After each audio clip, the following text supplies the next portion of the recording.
The South China Sea is a place of constant tension.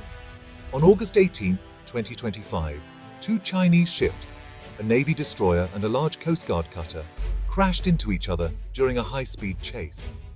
They were aggressively pursuing a much smaller Filipino patrol boat near Scarborough Shoal. This was no minor bump. The collision caused heavy damage to the Coast Guard ship. Early reports said no one was killed, but the event is a huge embarrassment for Beijing.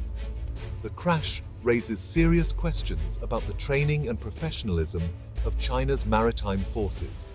For years, experts warned that China's aggressive tactics would lead to a major accident. They were right, just not in the way anyone expected. The Filipino boat was simply patrolling waters that international law says belong to the Philippines. China claims almost the entire South China Sea and uses its ships to enforce this claim, often through intimidation. This incident highlights the extreme lengths China will go to assert dominance, and how that can backfire. The South China Sea is one of the world's busiest shipping lanes, with billions in trade passing through daily.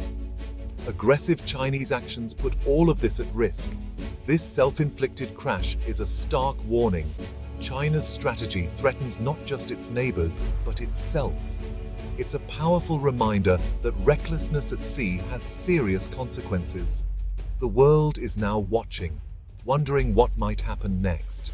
The stakes in these contested waters have never been higher.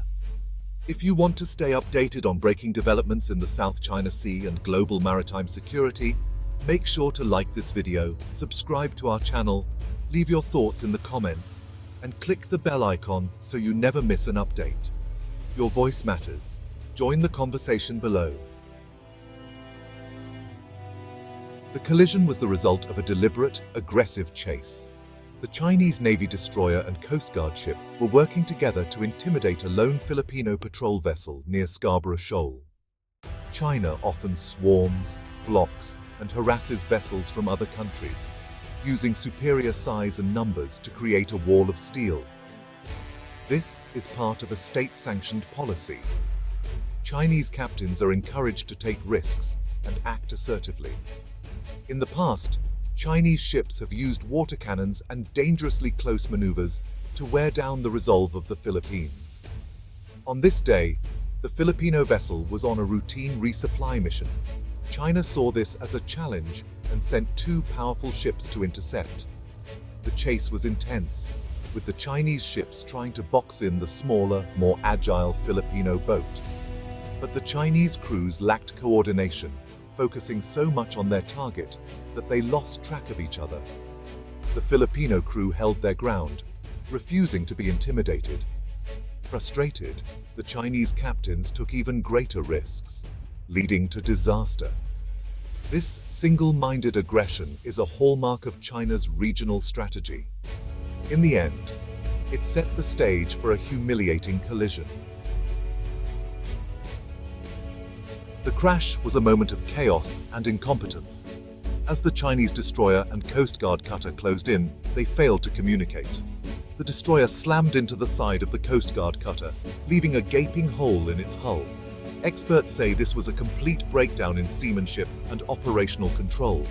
The Filipino vessel, the original target, escaped unharmed, its crew witnessing the two Chinese ships crash. The incident turned into a public relations disaster for China. The aggressors damaged their own assets and looked foolish on the world stage. This event reveals a critical weakness. China's crews may lack the experience and discipline to operate modern ships safely under pressure. The pressure to always be aggressive can lead to recklessness. This was not just an accident. It was the predictable result of a dangerous, unprofessional culture. China's maritime power may be strong on paper, but this incident exposed its real vulnerabilities. The aggressive chase is a classic example of China's grey zone tactics, hostile actions that stop short of war. China uses its Coast Guard and maritime militia to bully neighbors while maintaining deniability. The goal: slowly establish control over disputed areas by wearing down opposition. But gray zone tactics rely on breaking the rules of safe navigation. Chinese ships often ignore international regulations, making dangerously close passes and using water cannons. This creates a constant risk of miscalculation and accidents. The recent collision is proof when aggression spins out of control, even the aggressor can become a victim. The strategy is built on controlled risk, but this time it backfired spectacularly. The crash shows the limits of China's approach and the dangers of playing with fire in such a volatile region. The South China Sea is now even more unpredictable. This incident is a warning. Chaos can engulf even those who think they're in control. The involvement of a Chinese Navy destroyer marks a worrying escalation. Previously, China relied on its Coast Guard and maritime militia, non-military forces, to harass Filipino vessels. Deploying a full-fledged warship blurs the line between law enforcement and military action, raising the stakes. Using a Navy destroyer to chase a small patrol boat is excessive and unprofessional. Its presence sends an intimidating message to the Philippines and its allies, especially the US. But this escalation backfired. Instead of projecting power, China displayed incompetence. The destroyer's involvement in a clumsy accident undermines China's message of strength. Advanced warships mean little without the skill and discipline to use them. The world saw not dominance, but a major blunder. The collision is a story of failure, of seamanship, training, and discipline. For two Chinese vessels to crash while operating as a team is a profound operational blunder. It suggests China's rapid military expansion has outpaced its ability to train personnel. Political pressure to act aggressively may push captains to ignore safety protocols. When intimidation trumps safe navigation, disaster follows. This public display of incompetence is a black eye for Beijing. Military power is about more than hardware. It's about professionalism and skill. In this case, China's forces were found wanting. The embarrassing collision exposed a significant weakness in their capabilities. After the collision, China's response was silence. State media ignored the incident.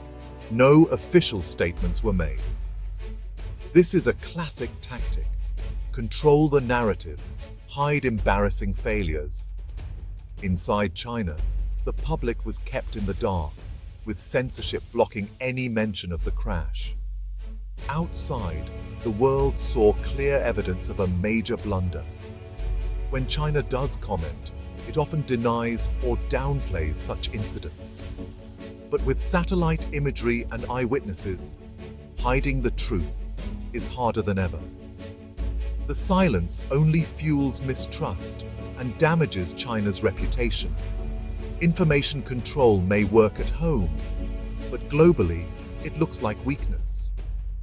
The world is watching, and Beijing's refusal to be transparent only deepens suspicion. In the age of instant information, silence is its own admission of failure. The collision creates serious risks for the Philippines and the US. Filipino sailors now face even greater danger in their own waters, threatened by reckless Chinese ships. The US-Philippines Mutual Defense Treaty means any deadly incident could trigger a wider conflict. China's aggression is a direct test of this alliance. The nightmare scenario, a fatal collision pulling the US into direct conflict with China. The Philippines, under assertive leadership, is pushing back, raising the risk of escalation. The South China Sea is now a theater of brinkmanship, where one wrong move could have devastating consequences. The world is on edge, hoping to avoid disaster. The collision near Scarborough Shoal is a turning point. China's strategy of aggression has been exposed as reckless and flawed. While Beijing may try to bury the story, the damage is done. The risk of future accidents and confrontations remains high. The Philippines and its allies will keep pushing back, fueling a dangerous cycle of action and reaction. One misstep could trigger a conflict no one wants.